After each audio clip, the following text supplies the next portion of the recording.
Hello friends, welcome to Lakshmi சமையல். இன்றைக்கி நம்ம நல்ல ஒரு காரசாரமான செஷ்வான் நூடுல்ஸ் எப்படி பண்ணலாங்கிறத பார்க்கலாமா? அதுவும் ரெஸ்டாரண்ட் ஸ்டைலில். இப்போ ரெசிபி ஸ்டார்ட் பண்ணிடலாம். அதுக்கு முதல்ல ஒரு அகலமான பாத்திரத்தில் ஒரு 2 லிட்டர் அளவுக்கு தண்ணி சேர்த்து கொதிச்சதுமே 1 டீஸ்பூன் ஆயில், 1/2 டீஸ்பூன் உப்பு சேர்த்து ஒரு பேக்கெட் நூடுல்ஸ் நம்ம வேக வச்சுக்கலாம். நூடுல்ஸ் ஒரு 70% இல்லை 80% வெந்தால் போதுங்க, அதிகமாக வேக தேவையில்லை. ஒரு 3லேருந்து 4 நிமிஷத்துக்கு நல்லா மீடியம் ஃப்ளேமில் வேக வச்சுக்கோங்க. இப்போ நூடுல்ஸ் வெந்ததுமே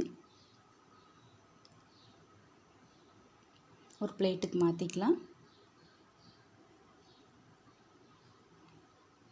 மாற்றிட்டு கூடவே கொஞ்சமாக ஆயில் சேர்த்து நல்லா கலந்து விட்டுட்டு நூடுல்ஸ் நல்லா ஆற விட்டுறலாம். தனியாக இருக்கட்டும். இப்போ ஒரு அகலமான பாத்திரமாக எடுத்துக்கோங்க. அதில் 2 டேபிள் ஸ்பூன் அளவுக்கு ஆயில் சேர்த்துக்கலாம்.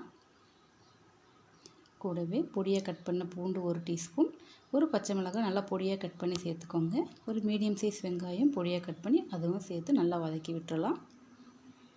வெங்காயம் கண்ணாடி பதத்துக்கு லேசாக வதங்கினதுமே இப்போ வெஜிடபிள்ஸ்லாம் சேர்த்துக்கலாம். ஒரு மீடியம் சைஸ் கேரட் பொடியாக கட் பண்ணி சேர்த்துக்கோங்க. கூடவே பாதி அளவு கேப்சிகம், ஒரு 1/2 கப் அளவுக்கு கேபேஜ் சேர்த்துக்கலாம். வெஜிடபிள்ஸ்லாம் ஒரு 60% வெந்தால் போதுங்க, அதிகமாக வேக வைக்க தேவையில்லை. கொஞ்சம் க்ரன்ச்சியாக இருந்தால் தான் சாப்பிட நல்லாயிருக்கும். வெஜிடபிள்ஸ்லாம் வெந்ததுமே நம்ம வேக வச்சுருந்த நூடுல்ஸ் சேர்த்துக்கலாம். நூடுல்ஸ் சேர்த்துட்டு இந்த வெஜிடபிள்ஸோடு நல்லா கலந்து விட்டுருங்க. கலந்துட்டு சாஸஸ்லாம் சேர்த்துக்கலாம். ஒரு 2 டேபிள் ஸ்பூன் அளவுக்கு ஷெஸ்வான் சாஸ் சேர்த்துக்கலாம்.